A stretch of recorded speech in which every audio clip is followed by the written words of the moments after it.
Buenas tardes. En este momento que nos están siguiendo a través de Internet, a través de las diferentes plataformas de streaming, tengan la posibilidad de cómodamente estar escuchando esta transmisión, ya sea a través de Facebook o y que pues de esta manera nos puedan acompañar en esta transmisión. También comentarles que tengan en cuenta que del momento que yo me encuentro hablando a cuando ustedes escuchan la señal, hay un pequeño retraso, hay un pequeño delay, unos 10 segundos para tenerlo en cuenta en caso de que hagan alguna pregunta en tiempo real o nos escriban con alguna inquietud. ¿Sale? Bueno, pues primero que nada, darles a todos la bienvenida. En este momento ya hay poco más de 50 personas conectadas. Esperemos que conforme vaya aumentando ahorita la participación, pues también de esa manera también vaya también aumentando la interacción. Les agradezco a todos y cada uno de los que están en este momento conectados. Y bueno, pues también comentarles que el día de hoy el tema que vamos a abordar es precisamente el de implicaciones legales para la viabilidad de las empresas ante el coronavirus, el COVID-19. Para ello hemos elegido una plataforma que nos va a permitir tanto contar con el video del servidor aquí en la explicación y también de la misma manera, en forma simultánea, utilizar algún apoyo gráfico para la presentación con la intención de que si nos sigues desde tu casa, desde el lugar donde estés escuchando esa transmisión, pues sea más fácil para ti ir siguiendo la exposición. Así es de que, si me permites, vamos en este momento a compartirte esa presentación para que nos puedas ir siguiendo y de esa manera estar siguiendo cada una de las ideas precisamente que conforman esta transmisión. ¿Ok? Cualquier percance técnico o lo que sea, nos lo hace saber, pues para estar de la mejor manera conectados en este momento. Y también de la misma manera, tú me vas a poder seguir en la transmisión, la cual va a estar apareciendo de la parte inferior izquierda, inferior derecha, perdón, te voy a estar acompañando en la transmisión y de la misma manera, pues, vamos a estar con la exposición, ¿sale? Entonces, el tema del día de hoy, nuevamente agradeciendo la presencia a todos, es precisamente las implicaciones precisamente para la viabilidad de las empresas ante el coronavirus. Y justamente contra este tema es importante tener en cuenta cuáles son precisamente las diferentes dimensiones o las diferentes áreas en las cuales aplica o que tendría que cuidar una empresa, no solamente ante el coronavirus, ante el COVID-19, sino en términos generales. ¿Cuáles son las áreas funcionales? ¿Cuáles son las áreas críticas que una empresa siempre debe cuidar? Y como pueden ver ustedes en pantalla, en nuestro punto de partida, nuestro planteamiento es de que una empresa siempre debe cuidar una serie de aspectos desde la perspectiva legal, que es la que nos ocupa el día de hoy en esta plática, pero también desde una perspectiva contable, en muchos de los casos. ¿Y cuáles son esas áreas funcionales? Nosotros sostenemos que hay principalmente 6 áreas que tienen que ser cuidadas por toda empresa y que particularmente una situación, una coyuntura tan especial como es el caso en este momento del coronavirus, pues es doblemente o triplemente en algunos casos importante. Esas 6 áreas funcionales es la parte corporativa, donde entran aspectos de sociedades mercantiles y aspectos contractuales, la parte fiscal, desde luego también la parte laboral, seguridad social, que en muchos casos van de la mano, la parte de propiedad intelectual, y también hay un área que involucra aspectos tanto legales como contables que ha ido creciendo mucho en los últimos años, como pudiera ser precisamente esto que se le ha llamado el compliance. Compliance, que es una referencia a un término norteamericano, anglosajón, básicamente pues hace alusión a el deber de asegurarse de la empresa de estar cumpliendo con un determinado conjunto de normas. Bajo esta misma perspectiva, hay compliance aplicado a varias cosas. Hay compliance aplicado a aspectos laborales, desde luego, a aspectos contractuales y demás, a cada una de las otras 5 áreas. Pero el que nos preocupa en este orden de ideas es el compliance, que se refiere sobre todo a aspectos que implican un mayor riesgo para la empresa, particularmente aspectos que tienen que ver con la parte de delincuencia organizada, lavado de dinero, defraudación fiscal y particularmente los supuestos también de extinción de dominio con base en la ley nacional que hay al respecto. ¿Por qué ese compliance es particularmente importante? Porque el no cuidar ese tipo de obligaciones tienen una consecuencia muy grave sobre la empresa, pero también sobre el empresario, es decir, de manera personal, sobre las personas que son dueñas o socios principales de la empresa, que puede trascender incluso a una obligación de carácter penal o una implicación penal. Sin embargo, en la situación en la que estamos, muchas empresas precisamente se han visto en la necesidad de recurrir a situaciones en las cuales tengan que estar en una situación de una gran preocupación. La mayoría de las empresas han visto disminuido su cash flow, su flujo de efectivo, y han visto también pues aumentados algunos gastos o ante precisamente este desequilibrio financiero en el cual sigue habiendo, en el mejor de los casos, los mismos gastos fijos, particularmente nómina y algunos otros, frente a una reducción muy sustancial de ingresos derivado, entre otras cosas, de la necesidad de permanecer algunos negocios cerrados, pues precisamente es que se desatan una serie de circunstancias que vamos a abordar en la plática del día de hoy. ¿Cómo llegamos a esta situación? Pues evidentemente que llegamos a partir de el desenvolvimiento de una situación de carácter sanitario, como es precisamente el brote de coronavirus que empezó muy lejos de México, pero que eventualmente fue traspolándose o migrando también el virus a diferentes países hasta que eventualmente también llegó a nuestro país. Y fue justamente a mediados de marzo donde en el momento en que la Organización Mundial de la Salud declara al coronavirus como una pandemia que afecta pues prácticamente a todo el mundo. Ahora, con respecto a esta situación y a propósito de la Organización Mundial de la Salud, vale la pena hacer referencia a un punto que nos acompañará a lo largo de la plática del día de hoy. Mucho se ha discutido si estamos actualmente frente a una contingencia sanitaria o estamos ante una emergencia sanitaria. Es un tema que vamos a abordar bajo diferentes perspectivas en la plática del día de hoy. No obstante, lo que vale la pena señalar que por lo menos desde la perspectiva de la Organización Mundial de la Salud, en realidad no hay una diferencia, por lo menos a nivel médico, a nivel sanitario, entre una emergencia sanitaria y una contingencia sanitaria.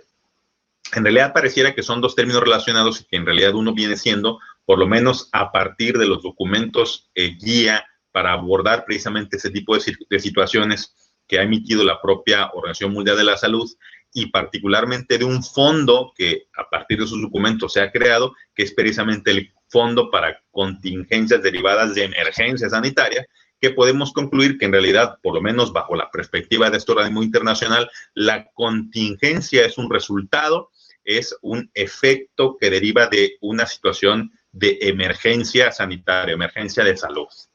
Esto es relevante porque, por lo menos en nuestro sistema jurídico mexicano, no hay una definición, no hay un concepto, no hay un marco, un asidero legal de lo que podemos entender por emergencia o contingencia sanitaria. No obstante, sí hay en nuestro marco legal, particularmente en la Ley Federal del Trabajo, una referencia a un concepto que fue introducido en 2012, precisamente como resultado de, entre otras cosas, un antecedente similar al que estamos viendo ahorita, que es el brote del virus N1H1, que fue por allá en 2009, y que con base en esa experiencia y a los efectos que tuvo a nivel no solamente sanitario, sino económico, es que en la reforma laboral de 2012, que se abordaron muchas otras cosas, dentro de ellas, por ejemplo, algunas flexibilizaciones de los salarios caídos, aparte también, por ejemplo, la regulación de la subcontratación o el outsourcing, etcétera.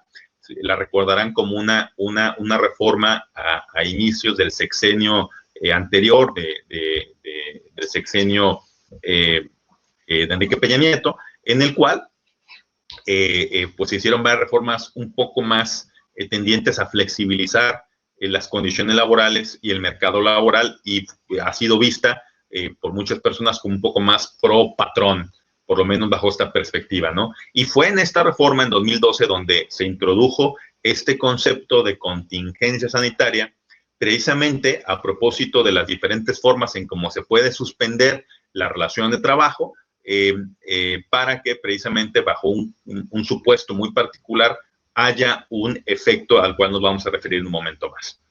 Este es el único punto de la legislación mexicana donde se hace referencia ya sea a emergencia o en este caso particular a la contingencia sanitaria, porque el término como tal de emergencia sanitaria, con esa acepción, no hay un antecedente o en este momento una norma vigente que regule ese supuesto. Sin embargo, con relación a la contingencia, pues como podemos ver, las normas relevantes, sin ser muy exhaustivo al respecto, pero pueden ver ustedes ahí en pantalla que tenemos desde la propia Constitución, la Ley Federal del Trabajo, que nos habla de ello, luego la Ley General de Salud, en lo que ahorita vamos a hacer referencia, y algunas normas oficiales mexicanas que tienen que ver precisamente con aspectos laborales y la seguridad y la salud en el trabajo. A nivel local, esto cambiará desde luego en cada estado, pero particularmente si nos escuchas en Colima, esto también encuentra, digamos, su marco regulatorio tanto en la Constitución local, y desde luego la Ley de Salud local, que es la del estado de Colima, y de manera particular, en el caso de Colima, encontramos también 3 documentos muy relevantes. La declaratoria de emergencia que fue emitida por el Ejecutivo a nivel local el 18 de marzo de 2020, y posteriormente, el día siguiente, el día 19 de marzo, hay 2 comunicados oficiales que no vamos a entrar mucho en detalle, pero que son relevantes para nuestro análisis, porque precisamente hacen referencia a los efectos que tiene esta declaratoria de emergencia. Sin embargo, ¿qué dice la Ley Federal del Trabajo? Que es la que, como ya habíamos hecho referencia, hace alusión al término de contingencia sanitaria. Bueno, esta alusión la hace en el artículo 429, fracción cuarta, precisamente de la Ley Federal del Trabajo, donde en esa reforma que habíamos comentado, 2012, se introduce este concepto o este supuesto adicional de la contingencia sanitaria, precisamente en casos donde se declare por parte de la autoridad competente. Ahorita vamos a hacer referencia a que se entiende por autoridad competente, y que a su vez este artículo hace referencia al 427, que es el que habla de los diferentes supuestos en que se puede suspender la relación laboral, y a su vez al 42 bis, que es precisamente donde se introduce el fundamento también de esta posibilidad de suspender en atención a esta contingencia sanitaria.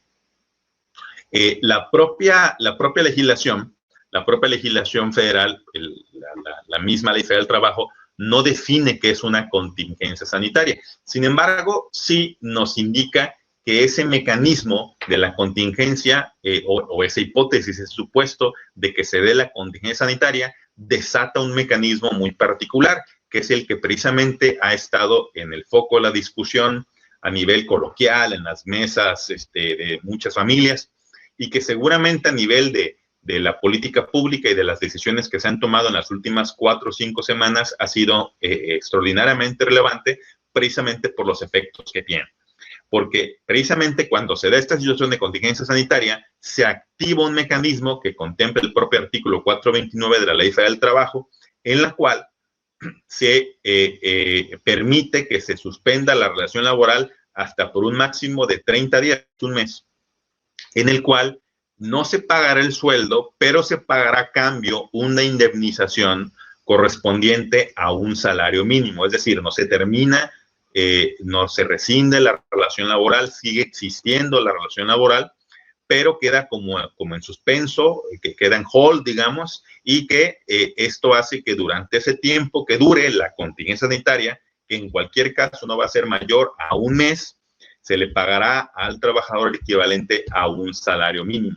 Otra de las características de este mecanismo es que no requiere aprobación de la autoridad jurisdiccional, pero sí requiere que declare que existe esa contingencia sanitaria una autoridad competente. ¿Ok? Por otro lado, este asunto, es decir, por otro lado, la propia Ley Federal del Trabajo contempla una hipótesis distinta, que es la que venía existiendo desde mucho antes de la reforma de 2012, que es una situación de emergencia. Y esta situación de emergencia, como pueden ver ustedes si comparan la lámina anterior, que es esta que están viendo en este momento en pantalla, contra que es la de la fracción séptima del 427, contra la fracción primera del 427, podemos observar que aquí el supuesto es mucho más general, porque aquí podrá suspender esa relación laboral precisamente por una situación de fuerza mayor o caso fortuito que no sea imputable al patrón. En ese caso, que no sea imputable al trabajador, ni tampoco que sea imputable a una incapacidad física, mental o su muerte, y que produzca, además, como consecuencia necesaria, inmediata y directa, la suspensión de trabajo. Como ven, es una situación bastante amplia y que al final lo relevante de este concepto en la fracción primera del 427 nos lleva al concepto que proviene, por cierto, del derecho civil, de que se considera tanto caso fortuito como fuerza mayor. A propósito de ello, el viernes pasado tuvimos una disertación bastante profunda y bastante interesante del doctor Mario Lamadrid, que ya abordó con mucha profundidad ese tema. Pero podríamos retomar con respecto a ese punto que es relevante para nuestra plática el día de hoy, que precisamente esta situación básicamente es una acción generada por la naturaleza, particularmente, para no entrar ahorita a la diferenciación entre fuerza mayor y caso fortuito, particularmente la que tiene que ver con fuerza mayor es una situación generada por la naturaleza. Claro que aquí en este punto sería discutible si la propagación de una pandemia derivado de, pues probablemente de que no se alcanzaron a tomar humanamente las medidas en los diferentes países y que se propagó por ello el virus, esto es un acto estrictamente de naturaleza o es un acto a lo cual contribuyó, si no de manera deliberada, al menos por omisión, por negligencia, el propio hombre. Eso sería discutible. Pero asumiendo por lo menos para efectos de la explicación que se trata en efecto de un hecho que cae en los supuestos de fuerza mayor, entonces, pues este sería una hipótesis diferente.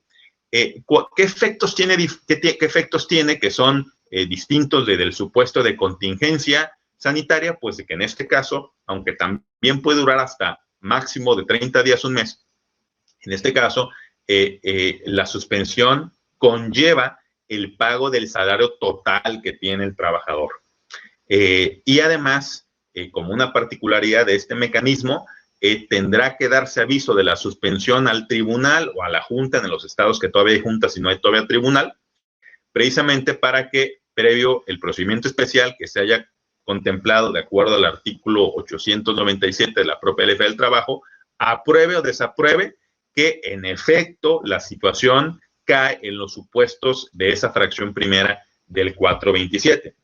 Cabe aclarar que, por cierto, en las circunstancias que nos encontramos, la mayoría de las juntas, de hecho las juntas están cerradas y solamente en algunos casos está funcionando las procuradurías del trabajo. El siguiente punto relevante que tiene trascendencia mucho más allá de lo laboral, pero creo que este es el hilo conductor de la discusión que se ha tenido en el tronco, digamos, de lo laboral específicamente. El otro punto entonces es, ¿quién puede declarar esa contingencia? La Ley del Trabajo no dice quién es la persona, la autoridad que lo puede declarar, solamente dice que tendrá que declararla la autoridad competente. ¿Y quién es la autoridad competente? Pues precisamente, de acuerdo a la Ley Federal, de acuerdo no a la Ley Federal del Trabajo, sino a la legislación sanitaria, son diversos actores. Si partimos de la Ley General de Salud, las autoridades sanitarias, de acuerdo al artículo 4, sería el presidente de la República, el Consejo de Salubridad General, que por cierto ha estado inusitadamente muy activo en los últimos días, porque se reúne prácticamente todos los días y emite una enorme cantidad de disposiciones de lo que normalmente es su ámbito de acción. Las secretarías de salud de los estados, eso dice también el artículo 4 de la Ley General de Salud, y los gobiernos de las entidades federativas. Perdón, la Secretaría de Salud Federal y los gobiernos de las entidades federativas. Por su parte, la ley de salud de cada estado, en el caso de la explicación que estamos haciendo en este momento, la ley de salud del estado de Colima Coincidentemente, también en su artículo 4 señala cuáles son las autoridades en materia de salud que pueden tomar ese tipo de disposiciones, entre otras cosas, de declarar esa contingencia sanitaria. Y de acuerdo a ese artículo 4 de la ley local, esa autoridad sanitaria, el gobernador, la Secretaría de Salud y los ayuntamientos, aquí con la acotación de que en el ámbito de sus respectivas competencias, de acuerdo a los convenios de colaboración que hayan celebrado en materia de salubridad local con el gobierno del Estado. Esto es muy importante porque entonces, de acuerdo a este criterio, serán solamente estas autoridades que citan sendos artículos cuartos, tanto de la Ley General de Salud como de la ley local, los que pueden declarar o no la existencia de esa contingencia sanitaria, que no emergencia sanitaria. ¿Ok? ¿Cuál es la situación actual? Esto nos lleva a la situación que, como ustedes saben, el pasado 30 de marzo se publica un acuerdo donde, por cierto, en ese momento, que eran finales de mes y que se había anunciado días antes que se iba a publicar un acuerdo de esas características, la enorme mayoría de personas, particularmente muchos patrones, pensaban que ese día 30 se iba a publicar un acuerdo donde finalmente se activara el mecanismo de esa fracción séptima del artículo 427, que hace referencia a esta situación de la contingencia sanitaria y que tendría el efecto, de acuerdo a esta orden de ideas, de poder suspender la relación de trabajo con los trabajadores con la posibilidad de que estuvieran ganando esa indemnización de un salario mínimo. Fue para muchos una enorme sorpresa que, por el contrario, ese acuerdo del día 30 de marzo, que fue publicado hasta el día siguiente, el día 31, declarara una cosa completamente diferente, declarara la existencia de una emergencia sanitaria. Y que esa emergencia sanitaria, que a diferencia de lo que señala la propia Ley Federal del Trabajo, que la situación de emergencia por causa de fuerza mayor, en términos de cómo está descrito en esa disposición que hice referencia hace rato, bueno, pues es una situación de hecho prácticamente de la naturaleza y que en todo caso tendría que calificarla caso por caso la autoridad jurisdiccional, es decir, la Junta o el Tribunal Laboral. Por el contrario, frente a lo que terminamos enfrentándonos como ciudadanos, es un acuerdo del Ejecutivo Federal que declara a priori la existencia de una situación de derecho que, de acuerdo a su parecer, conforma lo que es una situación de la naturaleza al supuesto de la ley. Es decir, este acuerdo declara que hay una emergencia sanitaria y de acuerdo a ese supuesto no se activa el famoso mecanismo del salario mínimo, sino que por el contrario tendrá que también suspenderse la relación laboral hasta por 30 días, pero en este caso con el goce de sueldo completo. Volviendo a nuestro punto de inicio, ¿qué efectos tiene sobre estas 6, digamos, dimensiones o áreas críticas de la empresa? ¿Qué efecto tiene esto? Bueno, vamos a ver caso por caso, con base en esta explicación de si por un lado está esta contingencia o la emergencia sanitaria. Vamos a ver, primero, ¿qué implicaciones tiene en materia de propiedad intelectual? Como saben ustedes, déjenme ver si primero vamos a ver unos datos que están aquí. Perdón que me brinco un par de diapositivas, ahorita me regreso. Pero son datos aquí súper interesantes. Estamos viendo en este momento en pantalla el último reporte de la Asociación Mexicana de Internet, el cual nos señala que en el año 2018, comparado con el año anterior, el volumen de ventas totales en miles de millones de pesos de lo que es el comercio electrónico como una área de la economía en México fue 491,000 millones de pesos. Con respecto al año anterior, esto implica un crecimiento del 24%. Si vemos la siguiente lámina, en el estudio 2009, que para cuando fue publicado, no ha sido publicado todavía, por cierto, el 2020, pero para cuando fue publicado el estudio 2019 trae un dato parcial todavía, con una estimación hasta lo que es pues, 2019 todavía. Y aun cuando en 2019, como ustedes recordarán, la economía mexicana prácticamente no creció, de hecho, creció un 0%, o sea, prácticamente nada, para fines estadísticos, cero. No obstante, el comercio electrónico en México creció un 22%. Yo le pido a cada uno de los que nos siguen en este momento de la transmisión que piense qué otro sector industrial en México en 2019 creció más de un 20%, es más, ¿cuál creció a 2 dígitos? y vamos a encontrar que son muy pocos. Esto es muy relevante porque precisamente en el contexto económico que nos encontramos de marzo para acá, de mediados de marzo para acá, pues esto ha tenido un efecto muy adverso en diferentes sectores de la economía, particularmente, por ejemplo, la industria turística, restaurantera, de viajes, etcétera, han sido muy golpeados por todas las implicaciones sanitarias que tiene, que a su vez tienen un efecto económico muy, muy devastador en algunos casos. Pero así como se han visto afectados algunos sectores, ha habido otros que les ha ido bastante bien. Todo lo que es mensajería, reparto, comercio electrónico, tecnologías de la información, no solamente mantiene un crecimiento, sino que incluso el ritmo de crecimiento que se pensaba para 2020 es posible que incluso sea mayor. ¿Qué nos dice esto? Básicamente, traducido estos datos a cualquier negocio que sea el que te dediques, o sea, que dedique la persona a la cual tú, tal vez como estudiante, como jurista que nos sigue, tú en este momento le estás brindando asesoría. Lo que dicen estos datos de que si antes era recomendable que como empresa, no importa lo que te dedicaras, no importa el producto, el servicio que tú vendieras, era importante que tuvieras una presencia en Internet y que vendieras tus productos o servicios a través de medios digitales, medios electrónicos, y que a su vez te anunciaras a través, por ejemplo, redes sociales o medios electrónicos. Pues si bien antes esto era una recomendación, hoy es absolutamente necesario, es imperativo, es una situación de mera supervivencia. Si quieres que tu empresa sobreviva en los próximos meses, un punto muy importante que tienes que atender es cuál es la presencia de tu marca, la presencia de tu empresa en Internet. Por eso es que esto, si me regreso 2 diapositivas, tiene una enorme implicación en términos de la propiedad intelectual, porque sin entrar muy a detalle en todo lo que implica la propiedad intelectual, lo cierto es de que precisamente en la medida que las ventas y el flujo de efectivo de tu empresa dependa en buena medida de tu presencia, de tu marca, de tu empresa en Internet, se vuelve mucho más relevante tener adecuadamente protegida la marca. Por eso es que precisamente atendiendo al marco legal y poniendo especial atención en las reformas de 2018, es importante dar una repasada a que la marca de la empresa esté adecuadamente protegida. Desde luego, cuidar que no sea una marca genérica, descriptiva, engañosa, etcétera. Y desde luego también cuidar que no sea una marca que invada derechos de terceros, ya sea de una marca que esté registrada o en trámite, un nombre comercial, aviso comercial, etcétera, que esté también registrada o ya en trámite antes que tú.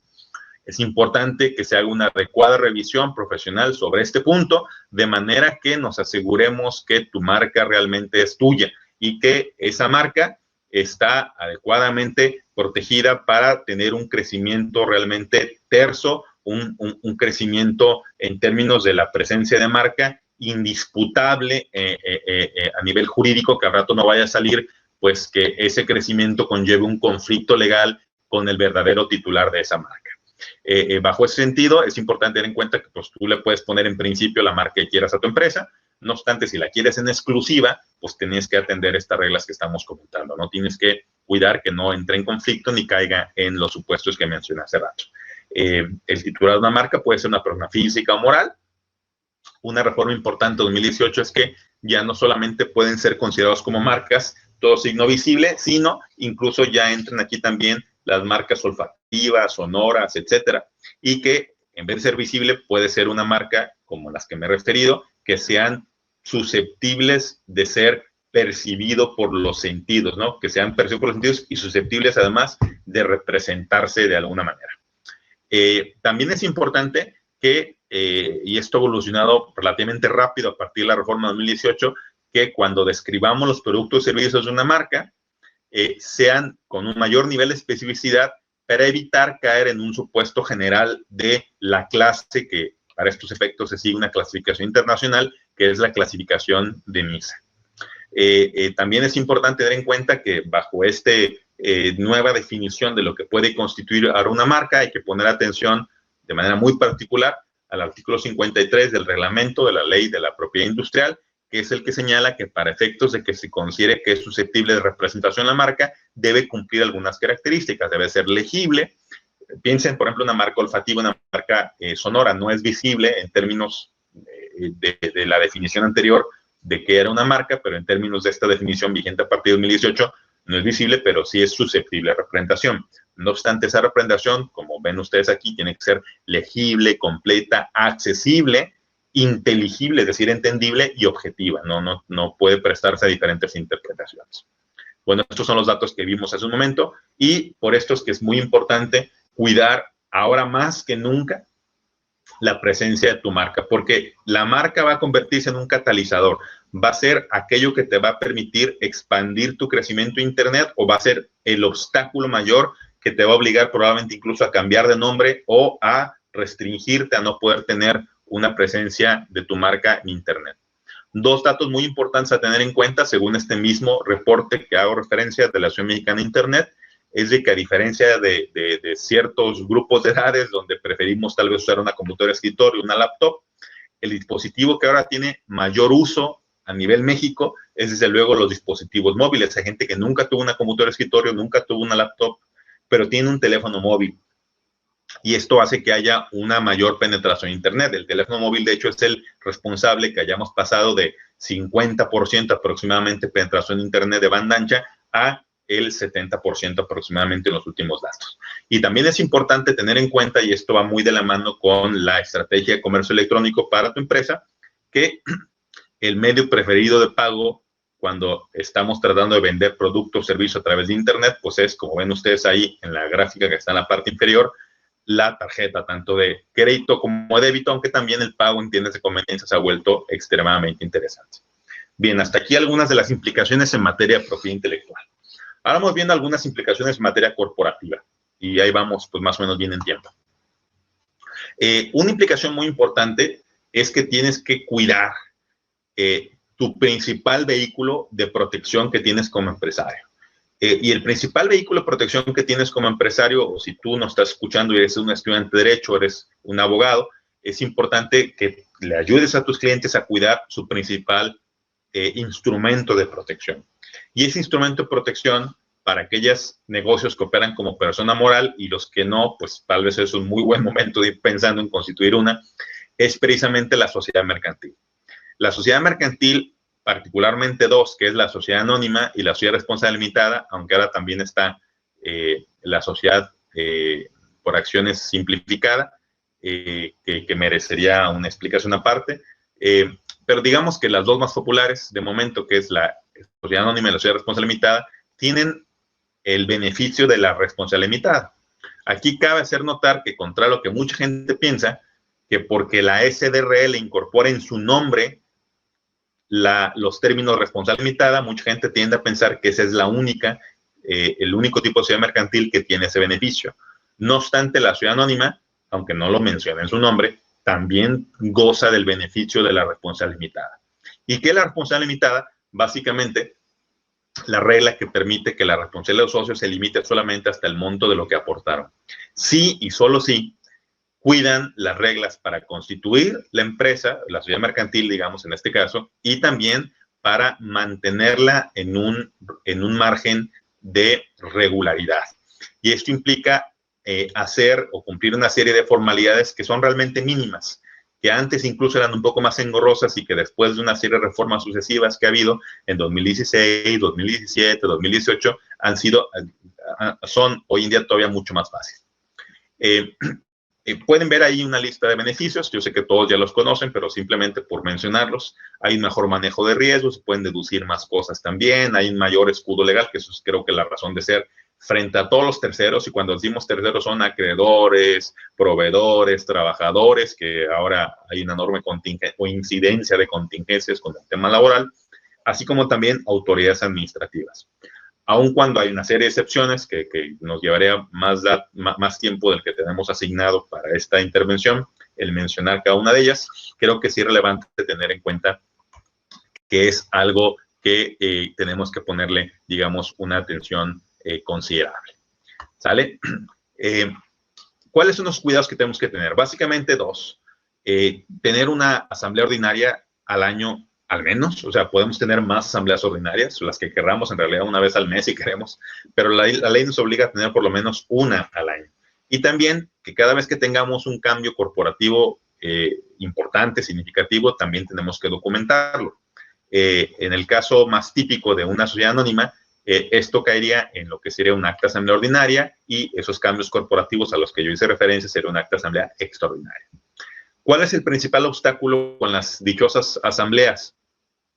La gente suele tener esta idea todavía de que, por un lado, la convocatoria hay que publicarla en un periódico o en 2 periódicos de circulación nacional, cosa que era cierto hasta 2016, me parece, pero que a partir de estas reformas, bueno, pues ya no es necesario ese requisito. De hecho, hay un sistema electrónico para publicar las convocatorias en un sistema que se llama así, Sistema de Publicaciones Mercantiles de la Secretaría de Economía, lo cual lo hace muy fácil, muy barato, pues de hecho no cuesta nada y bastante conveniente. También otro obstáculo que mucha gente percibe para no hacer actas de asamblea es de que la gente tiene esta noción de que es necesario en todos los casos protocolizar esa acta de asamblea ante fedatario público. Sin embargo, esto tampoco es necesario. Claro que si en el acta de asamblea se tocaron temas tanto de asamblea ordinaria como aquellos que no caen en la asamblea ordinaria y que, de acuerdo a la propia Ley General de Mercantiles, tendrían que ser materia de una asamblea extraordinaria, y algo que pasa muy comúnmente es que los mezclan en una sola asamblea.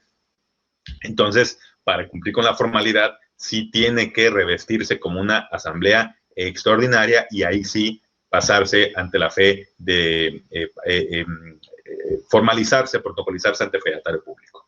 No obstante, en la mayoría de los casos que toquemos temas, de hecho, en todos los casos que toquemos temas estrictamente de lo que es un acta de asamblea ordinaria, que es una especie de informe de gobierno de los administradores hacia el órgano máximo, que es la asamblea, que son los dueños, pues, de la empresa, básicamente, pues, tendríamos ahí una asamblea ordinaria que no es necesario formalizarla ante fedatario.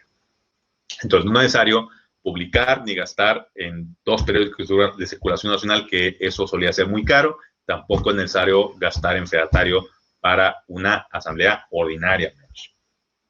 Y también, una vez que celebra la propia asamblea, es posible incluso cumplir con el requisito de publicidad registral utilizando nuevamente el sistema de publicaciones mercantiles de la propia Secretaría de Economía. Entonces, es importante tener esos temas en cuenta, porque justamente ante esta situación, si partimos de que la sociedad mercantil es el principal instrumento para cuidar el patrimonio, no tanto de la empresa, sino tal vez aquí lo que nos tendría que preocupar más, el patrimonio del empresario, bueno, pues, o más bien mantener, para que no se preste otra interpretación, esa separación entre el patrimonio del empresario y de la empresa, pues precisamente es muy importante estar al día con las asambleas ordinarias.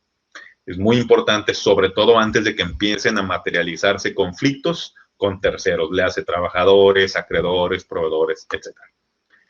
En materia contractual también hay muchos puntos interesantes. Sobre esto fue parte también de los temas que habló ya el doctor Manuel Lamadrid la semana pasada, que por cierto no lo pude acompañar en tiempo real en ese momento, pero ya durante el fin de semana pude escuchar su intervención, lo cual nos ahorra aquí en algunos minutos, pero simplemente resaltar que hay varias disposiciones que, si bien son muy criticables, como vamos a mencionar un ratito más, que sean del todo ortodoxas y correctas en materia laboral, porque me parece que hay un consenso desde el punto de vista de los abogados laboralistas que lo apropiado tuvo que haber sido que se declara una contingencia sanitaria y no este concepto que realmente se inventaron, que es esta emergencia sanitaria por causa fuerza mayor, que incluso puede levantar algunas, digamos,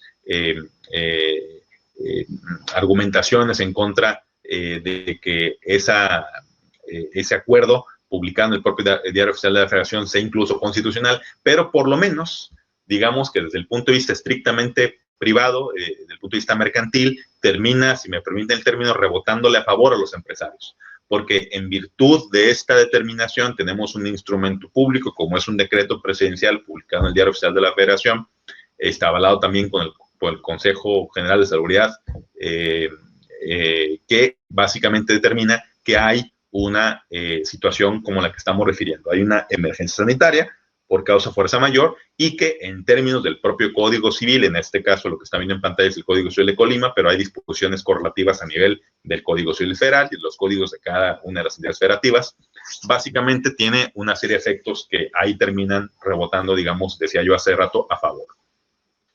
Por un lado, esa fuerza mayor podemos tener la posibilidad de no pagar o incluso rescindir, resolver de manera anticipada un contrato de arrendamiento, entre otros tipos de relaciones contractuales, sobre todo aquellos que se interpretan también con base en el contrato de arrendamiento, como pueden ser contratos atípicos que sean de tracto sucesivo o incluso contratos que sean típicos, que estén regulados en nuestro Código Civil, pero que también compartan esta característica de ser de tracto sucesivo. Y también tiene la peculiaridad de que aún en aquellos casos donde explícitamente se haya pactado una pena convencional o una cláusula de precuantificación de daños y perjuicios en el contrato, pues en virtud de este artículo que ven ustedes en la parte superior y sus correlativos en los diferentes códigos, pues básicamente encontramos esta disposición que incluso esa pena podrá no hacerse efectiva precisamente porque esto deriva de la naturaleza de esta circunstancia de caso fortuito, aunque no se menciona aquí la fuerza mayor, hace referencia a caso fortuito y fuerza insuperable. Habría que ver cómo es la interpretación que hacen los tribunales de este concepto. ¿Sale? Bien. Pues desde aquí abordamos 2 puntos, los demás va a ser un poco más rápido porque pues ya los abordamos en parte del tronco común que hicimos de la explicación de esta diferenciación entre que si contingencia por un lado o emergencia por otro. Y desde el punto de vista del compliance también hay varios puntos a tener en cuenta. Tal vez esto es muy extenso, solamente voy a hacer una referencia a algunos puntos importantes, pero decíamos que a nivel de compliance, si el concepto no les es muy familiar, básicamente compliance viene del inglés, es un término anglosajón que tiene que ver con el cumplimiento. Y el compliance básicamente hace referencia a una estrategia que implementa la empresa para asegurarse del cumplimiento de una determinada norma o una serie de normas.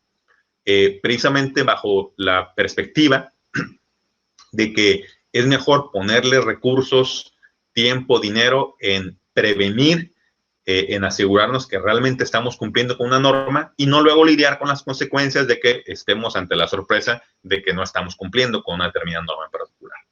¿Por qué antes el compliance no era tan relevante? Porque a lo mejor no había muchos incentivos para invertir tiempo, dinero y esfuerzo en prevenir una serie de circunstancias que total, si no las cumplías, la consecuencia no era tan drástica.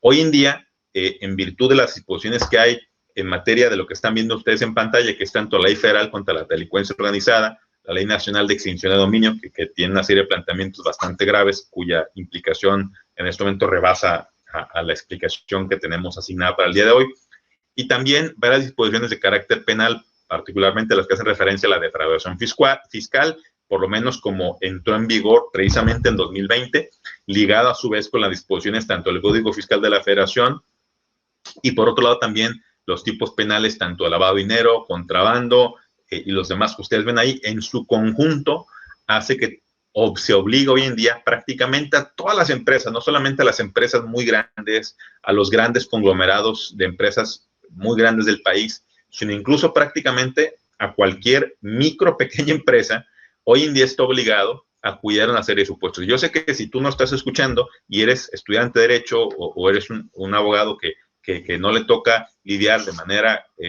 digamos, continua con este tipo de circunstancias, pues probablemente como para que pareciera lejano desde la perspectiva de muchas empresas, que por qué tendrían que poner la atención a estas situaciones, dado que ellos ni son terroristas, ni son delincuentes, ni son gente que se dedica a defraudar, ni lavan dinero, ni son delincuentes organizados, ni mucho menos. Sin embargo, aquí la preocupación y lo grave, que es precisamente la razón por la cual se hace indispensable tener un mecanismo de compliance, es precisamente de que las definiciones y los supuestos de todo este marco legal que trabaja de manera interrelacionada son tan amplios que hace extremadamente fácil caer en los supuestos.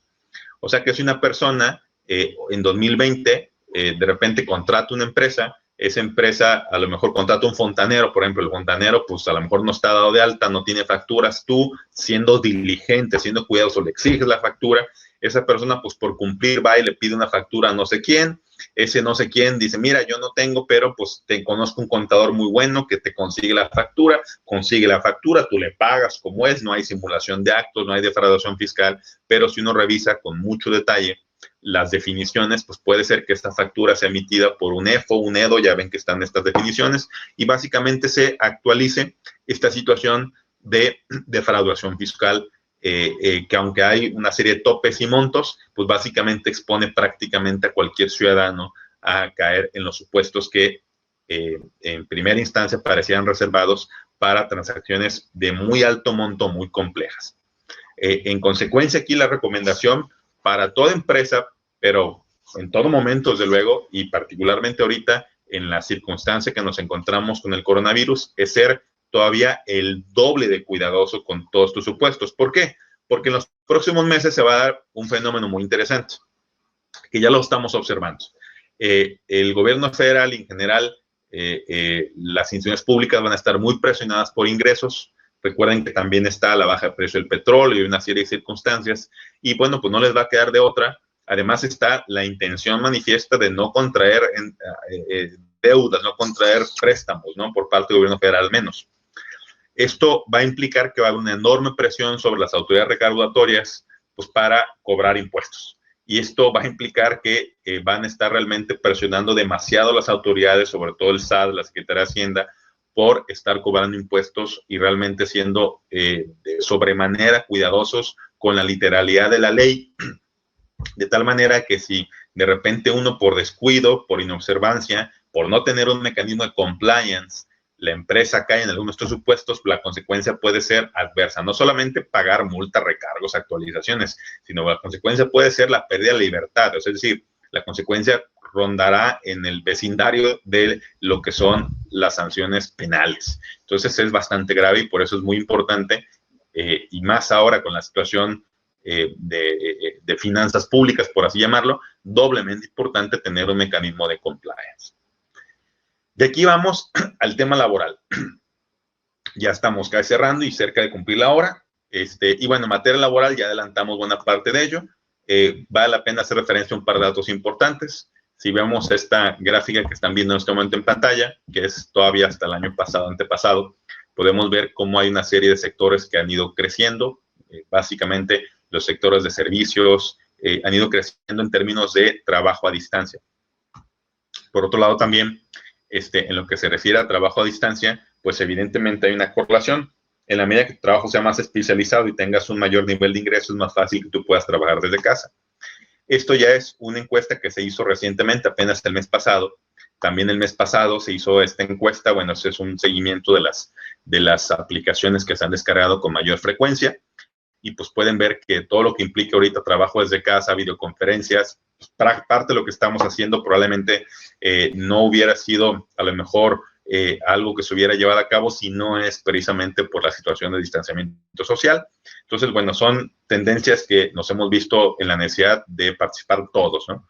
Pero esta última que ven ustedes ahí, que acaba de aparecer en pantalla, hace referencia a un dato muy interesante. Se les preguntó a muchos de que si estuvieran dispuestos a ganar un poquito menos, hasta un 10% menos, con la posibilidad de tener un poco más tiempo, no necesariamente libre, pero sí de flexibilidad de tiempo para que se pudieran organizar de una manera que trabajaran desde casa.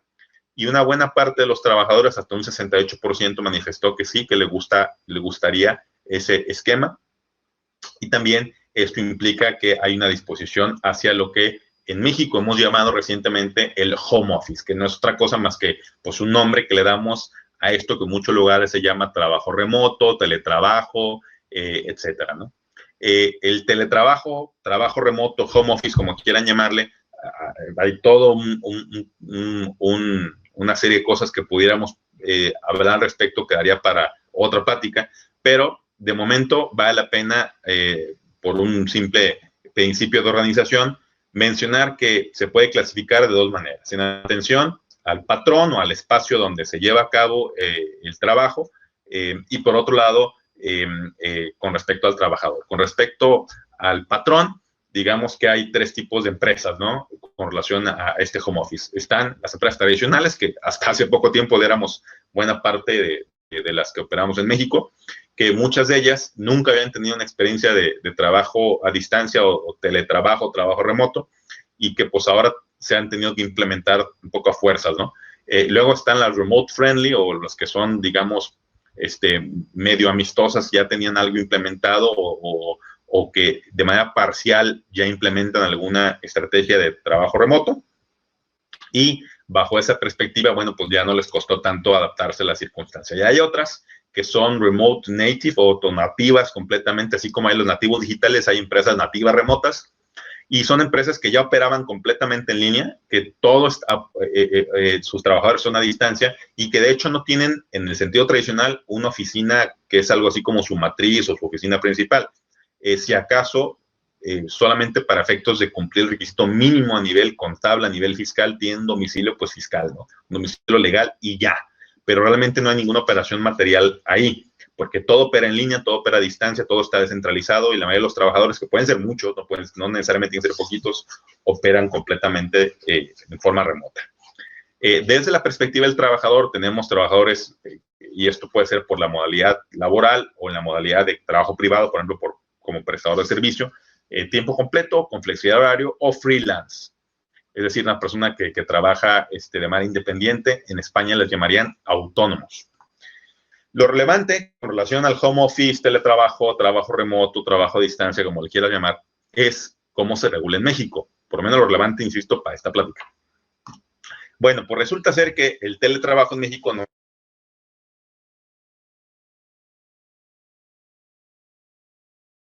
En la cual, perdón, por un lado, mucha gente mandamos a nuestros trabajadores a casa y salvo que tengamos en nuestro contrato de trabajo ya previsto esta situación, pues realmente no hay una regulación en la Ley Federal del Trabajo.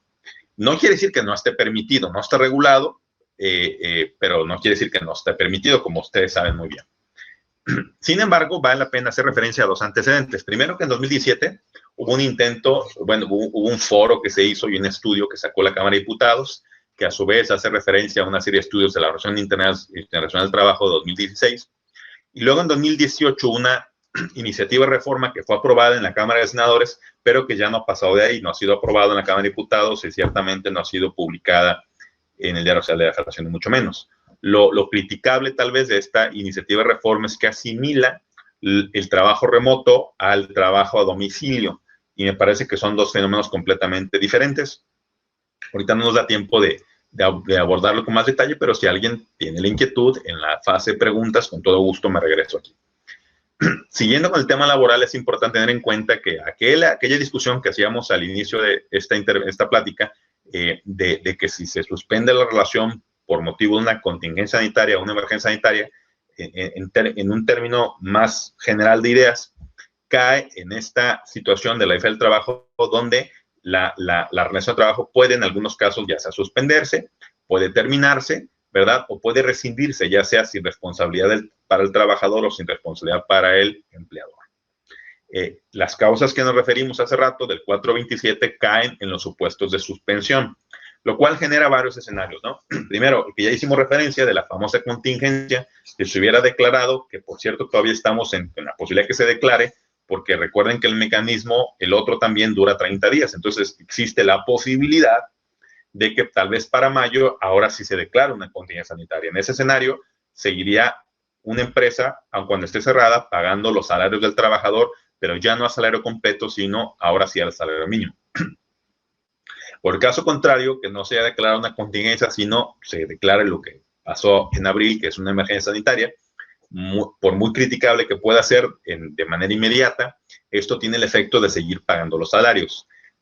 Bajo este orden de ideas, pues se abre también siempre, y siempre estará esa posibilidad de que ante las circunstancias, el negociar con los trabajadores algún cambio temporal en el cual parte, por ejemplo, de acuerdo a la liquidez de la empresa, de acuerdo a sus flujos de efectivo, parte del salario se le pueda, por ejemplo, pagar de manera posterior, ya que pase esta situación, o haya una reducción temporal de alguna de las siguientes variables, ya sea horario de trabajo, jornada de trabajo, días de trabajo, salario o alguna otra condición de trabajo.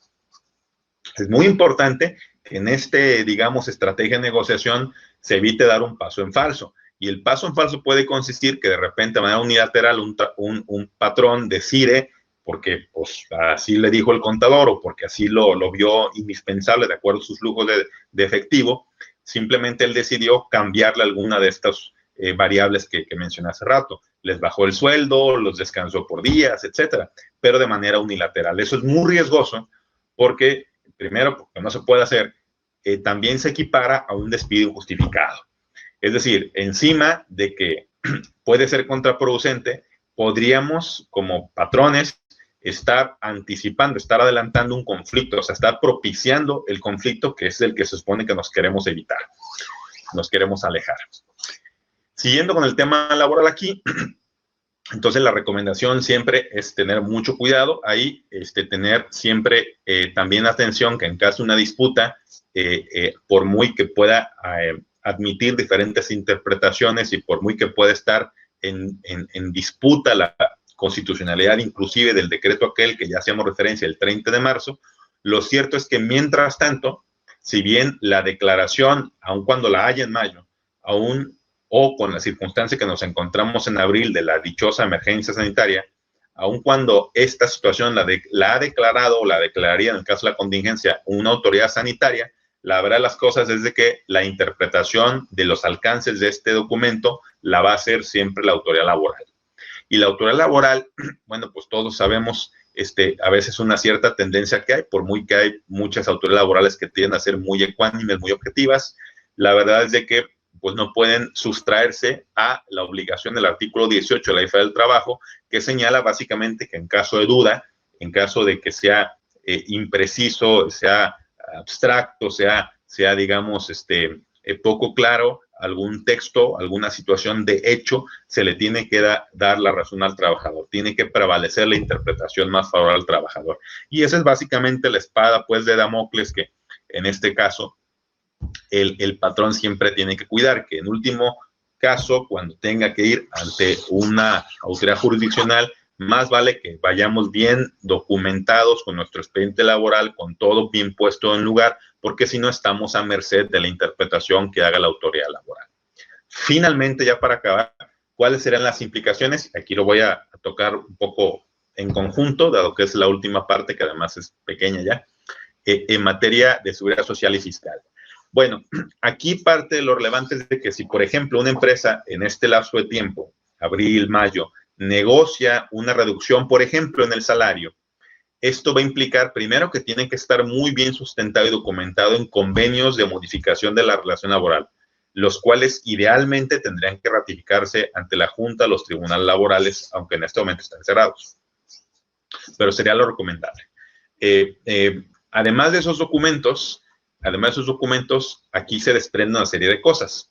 Dado que en este caso no está haciendo una modificación unilateral, sino es en virtud de que ambas partes estuvieron de acuerdo, yo concurro con la idea de que esto permitiría que en el sistema del SUA, que es el sistema electrónico que se utiliza por parte del patrón para hacer los movimientos afiliatorios, cambios, bajas, etcétera, con el Seguro Social, que es una plataforma electrónica, se permitiría bajarle en los mismos términos que se modificaron en ese convenio ante el IMSS el sueldo a los trabajadores. Claro que esto es muy probable que no le guste al IMSS, te llegue una carta primero de manera electrónica, luego una carta de manera física y probablemente luego te llegue una revisión por parte de la autoridad, presumiendo que tú simplemente de manera indebida les bajaste el sueldo. Pero yo concurriría nuevamente con la idea de que si esto está adecuadamente documentado en convenios de modificación de la relación laboral, no tendría que haber mayor problema y no va a pasar del acto de molestia y pues todo lo que implica en términos de tiempo que hay que dedicarle a subsanar lo que te pide la autoridad, pero no va a trascender en una sanción. También es importante tener en cuenta que aún en el caso de que, pues como empresa a lo mejor no hubo condiciones o no se pudo negociar una disminución, o aun cuando sí la hayas podido negociar la disminución del sueldo, también hay que tener en cuenta que en la mayoría de los casos, porque eso es muy común, que en el momento en que el contador, por ejemplo, diseña la nómina, esta nómina, es decir, lo que se le paga a una persona, en realidad no tiene un concepto. Está el concepto de sueldo, pero además trae otros conceptos como accesorios. Por ejemplo, bono de puntualidad, bono de asistencia, canasta básica, bono de productividad y bueno, como 3, 4, 5 bonos. Hay que atender a cómo está diseñada la nómina en particular de cada empresa para ver si entonces en la situación de que esté suspendida la relación de trabajo y el trabajador no se esté presentando a la fuente de trabajo, a la empresa, aun cuando le tengas que pagar el 100% del sueldo o aquello que hayas convenido en virtud del convenio de modificación de relación de trabajo, es muy probable que no sea necesario pagar los accesorios, porque bueno, no está yendo a trabajar. ¿Cómo le vas a dar bono de puntualidad si no está yendo? ¿Cómo le vas a dar bono de asistencia si no está yendo? ¿Cómo le vas a dar bono de productividad si no está trabajando formalmente, está la relación suspendida? Entonces, esto nos puede también permitir que la carga del costo, digamos, de la nómina, pues baje semana a semana, quincena a quincena, según sea el periodo de tiempo, sin que esto vulnere los derechos de los trabajadores necesariamente, ni que implique tampoco una disminución de prestaciones ante el IMSS que tenga como consecuencia un acto de revisión. Aún en el caso de que haya esas revisiones que yo había hecho referencia hace rato, bueno, pues que si están bien documentadas, no tendría que preocuparnos que llegue el IMSS, Infonavit, Fonacot, Secretaría de Trabajo y Previsión Social o incluso la Secretaría de Trabajo local. Ahí valdría la pena tener en cuenta un par de cosas. Primero es de que el armar el expediente para uno, pues básicamente es armar expediente para todos, es decir, el mismo documento te va a servir tanto para el IMSS, Infonavit, etcétera, te va a servir para todos los demás. Aunque hay algunos conceptos, por ejemplo, en materia de Secretaría de Trabajo y Previsión Social, que engloba más cosas, que son todo lo que tiene que ver con las normas oficiales mexicanas, que es mucho más amplio. Pero también hay que tomar en cuenta que hay que hacer un pequeño estudio de costo-beneficio, que en este momento las autoridades también están rebasadas. De hecho, su personal también está en su casa, no está yendo a trabajar. Cuando regresen seguramente van a tener muchas cosas que hacer y probablemente pues va a ser muy difícil que estén yendo a verificar a todas las empresas. Entonces también ahí se puede hacer, digamos, un pequeño análisis de costo-beneficio para ver qué tanto riesgo se puede asumir a ese respecto. Finalmente, en este punto, vale la pena señalar que ese decreto que hicimos referencia el 30 de marzo también tiene varios efectos que no están explícitos, pero que se desprenden del texto. Básicamente, como ustedes saben, ahí se definen que por un lado va a haber lo que serían, por un lado, lo que son actividades esenciales y no esenciales. Evidentemente, las actividades esenciales son las que tendrían la posibilidad de seguir funcionando porque son esenciales, y las no esenciales son precisamente las que la están ahorita pasando, pues iba a decir muy mal, pero todo el mundo está pasando mal, digamos, la están pasando peor. ¿Por qué? Pues porque están cerrados, no tienen una fuente de ingreso y encima de eso le tienen que seguir pagando a los trabajadores. Pero en virtud de estos artículos y la interpretación del acuerdo que yo les comentaba, del decreto del 30 de marzo, básicamente, para simplificar toda esta explicación, lo que dice es de que si tu empresa cae en el rubro de actividades esenciales y se mantiene abierto, o por el contrario, es una actividad no esencial, pero tú decides mantenerlo abierto y algún trabajador se llega a enfermar, esto se va a considerar un riesgo de trabajo, con todo lo que implica. ¿Qué implicaría que un trabajador se enferme de coronavirus, aun cuando no fue ni en la jornada de trabajo, ni yendo hacia o regresando del trabajo? Implicaría que de inmediato te va a rebotar ahí la primera riesgo, porque te lo calificarán como un riesgo de trabajo. Lo segundo que implicaría es que si no estaba dado de alta ante el IMSS, te van a fincar un capital constitutivo y te van a cobrar toda la atención médica más todo lo demás con unas tablas que tiene el IMSS que sale bastante caro. Entonces es un riesgo muy importante. Por eso es que sea una muy buena idea tomar todas las medidas sanitarias necesarias pues, para evitar que se contagien los trabajadores. Con esto yo estaría concluyendo, básicamente, y bueno, pues yo regresaría para simplemente redondear la idea, que si volvemos a la gráfica inicial, todos los puntos que tiene que cuidar la empresa, en realidad todas esas dimensiones o vectores que tiene que cuidar la empresa, que son procesos críticos, áreas de atención que tienen que cuidarse desde la perspectiva legal, que es lo que nos ocupa en esta plática, pero también, en casi todos los casos, también desde la perspectiva contable. Pues es importante que siempre busque la empresa tener un adecuado nivel de salud. Si me permiten hacer simplemente la comparación, yo he hecho la reflexión con varios compañeros que estadísticamente es muy difícil estar, aun cuando tomemos todas las precauciones, es muy difícil estar completamente inmunes a la posibilidad de que nos podamos contagiar. O sea, hasta cierto punto, estadísticamente hablando, está fuera de nuestro alcance la posibilidad de que nos contagiemos o no, aun cuando tomes todas las medidas, todas las precauciones. Lo que sí está en nuestro alcance, lo que sí está en nuestro control, hablando del coronavirus, desde luego, es de que en caso que nos lleguemos a contagiar, nos agarre el virus en la mejor de las circunstancias. ¿Cuál sería la mejor de las circunstancias? Pues que estemos sanos, que estemos en el mejor estado anímico, en el mejor estado de salud, que no en lo posible, aunque hay cosas que ya son crónicas, irreversibles, que no tengamos condiciones de sobrepeso, hipertensión, diabetes, etcétera. Todo lo que podamos hacer por estar lo mejor de salud, yo he hecho luego la comparación de que imagínense que vamos a correr un maratón, es la mejor manera de estar preparados para afrontar una enfermedad. Si me permiten la comparación, lo mismo recomendaría para las empresas, para concluir esta exposición. Hasta cierto punto, es muy difícil saber, a pesar de todo el esfuerzo que hagamos, si la empresa se va a tener que enfrentar incluso a un posible cierre o no, o va a tener que pasar circunstancias muy, muy desafortunadas. Esto depende, pues en parte sí, del esfuerzo que ponga la empresa, desde luego el empresario y todas las personas que de ahí dependen, pero también hay un montón de factores externos que hace que sea hasta cierto punto un margen fuera de nuestro control. Lo que sí podemos controlar es de que en caso que nos veamos en esa situación, estemos nuevamente lo mejor posible de salud. Salud en el tema de propiedad intelectual, en el tema corporativo, fiscal, en el tema de seguridad social, en el tema de compliance. Estemos lo mejor posible de salud en todas esas dimensiones, todas esas vertientes, para afrontar lo peor que se pueda venir de la mejor manera.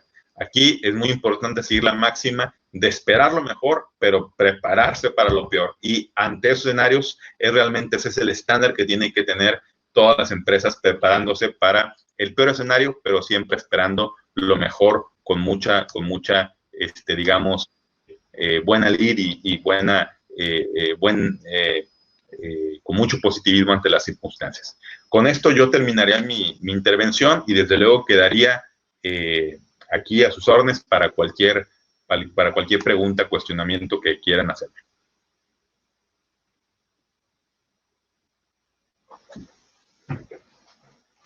Ya estoy viendo por ahí varios saludos, les agradezco mucho ahí los saludos. Voy a dejar de compartir la presentación y voy a regresar a pantalla completa por si alguien tiene alguna duda también. Y bueno, pues aquí estamos a la orden. Cualquier duda, pregunta que puedan tener, con todo gusto. Espero que se haya escuchado bien todo.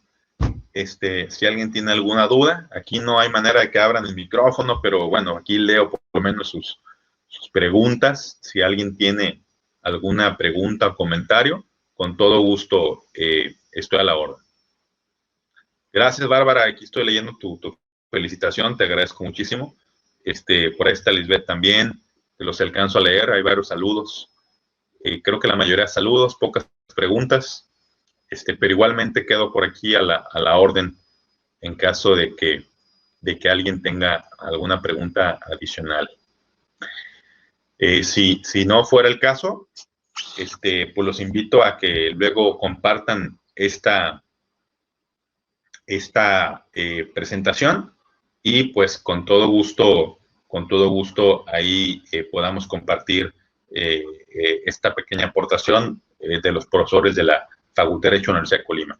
Por aquí, John Hernández pregunta, ¿en qué caso aplicaría el riesgo de trabajo si un trabajador se contagia por coronavirus? Bueno, recuerda que en términos generales hagamos el coronavirus a un lado. Lo que termina pasando aquí es de que se hace una calificación del riesgo de trabajo. Esa calificación la hace el IMSS, el Seguro Social. Y el Seguro Social va a calificar básicamente si hay una causa directa entre el riesgo de trabajo o la enfermedad de trabajo. Son dos cosas diferentes. En este caso estaremos hablando de una enfermedad de trabajo. Y básicamente, en términos muy generales, haría la evaluación de que sí, la enfermedad fue derivado de algo del trabajo. En este caso, me parece que en términos, digamos, tradicionales, pues el coronavirus está claro que no es un riesgo de trabajo, ni es una enfermedad de trabajo, ¿no? Porque pues no es algo que derive, o sea, si alguien se contagia o no se contagia, es una situación que no deriva directamente del trabajo. Pero lo que yo decía hace rato es que, me parece a mí al menos, que ese acuerdo del 30 de marzo, entre otras muchas cosas, tiene el efecto de que, bueno, a ver, ahí te están diciendo las actividades no esenciales.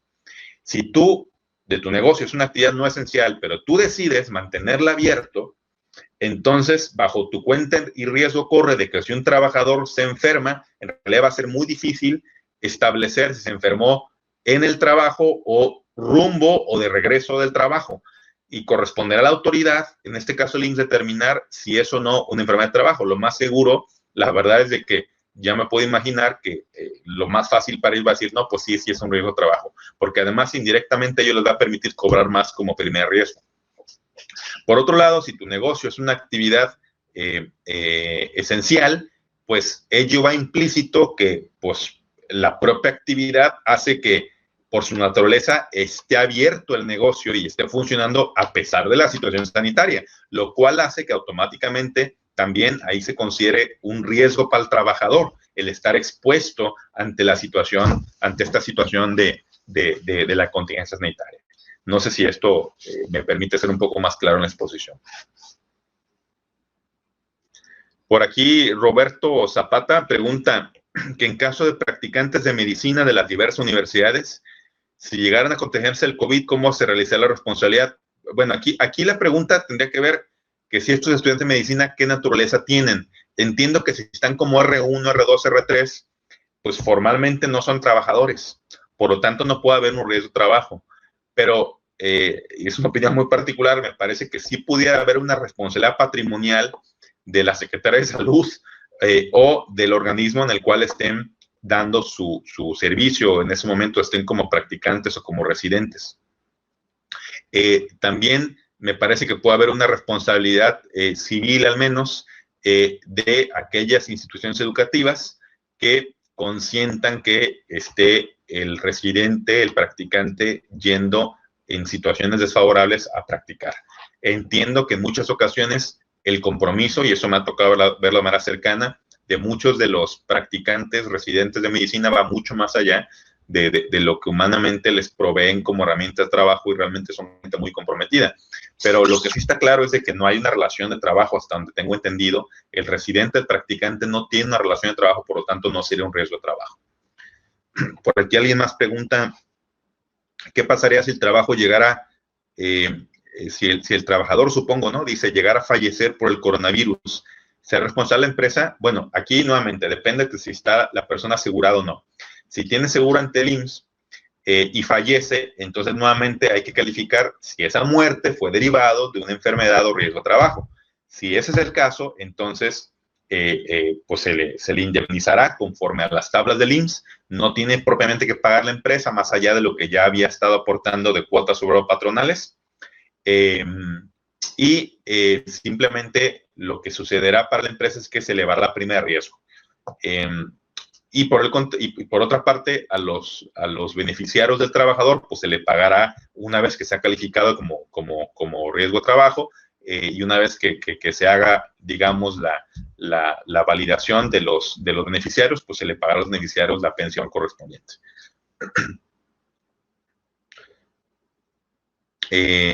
Gracias, Joana, saludos.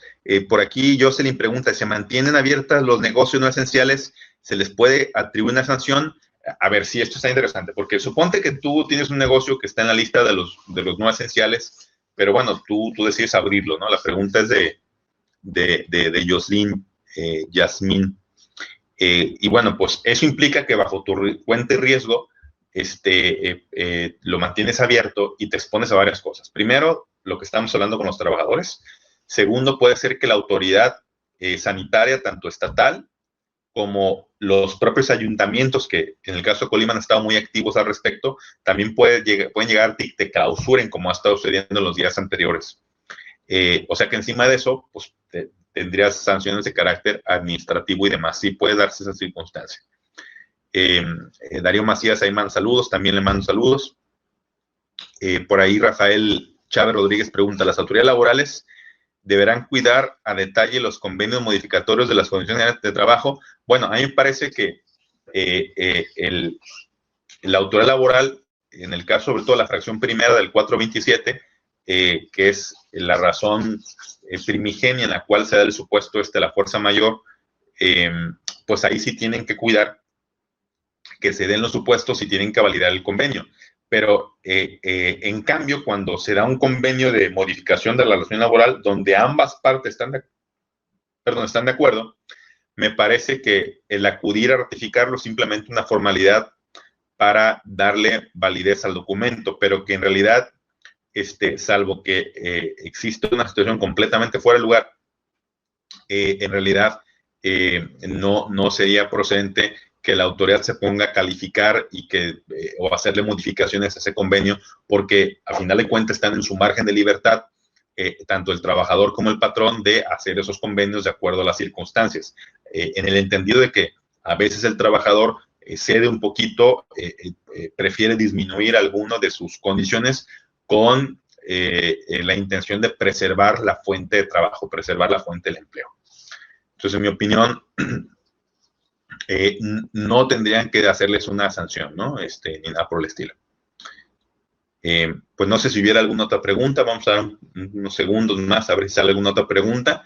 Y si no, pues les agradezco a todos sus comentarios, saludos que me han hecho favor de enviar, sus preguntas, que ayudan a que evidentemente quede un poquito más claro lo que estamos aquí explicando. Veo varios ahí de la Universidad Autónoma del Estado de Hidalgo, que por cierto estuve allá hace algunos años, así que les mando muchos saludos. Por ahí está Cristina Méndez, Luis Martínez Flores y varios por ahí. Les agradezco también Ramón Bautista, Ana CERH, supongo que es una abreviación, o a lo mejor es china, ¿verdad? Tiene un nombre, apellido así oriental.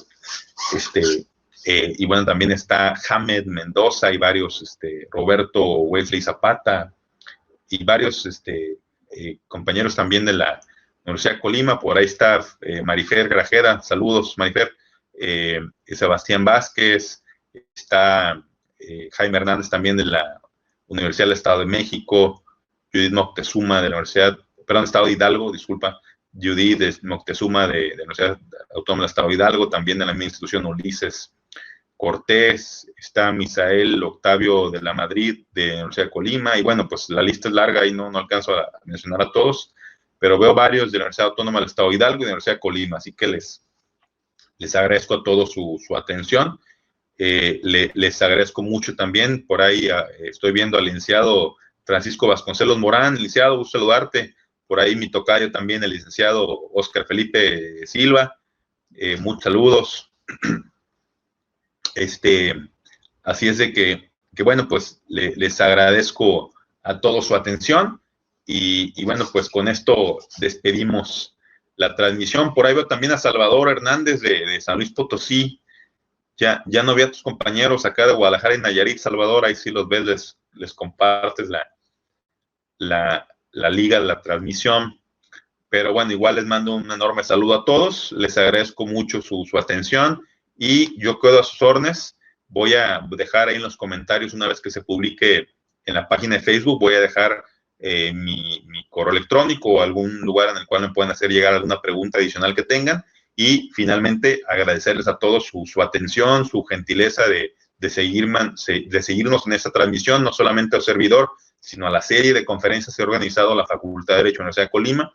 Desde luego agradecer la iniciativa de la dirección de la facultad, al doctor en Derecho, Francisco Morán, a quien le mando un saludo. Sé que ha estado siguiendo todas las transmisiones, espero que esta tampoco haya sido la excepción y que pues también ahí hayamos cumplido con lo que se esperaba de este evento. Y insisto nuevamente a todos, un enorme saludo, agradeciéndoles la amabilidad de su atención en este evento. Que tengan una bonita noche a todos.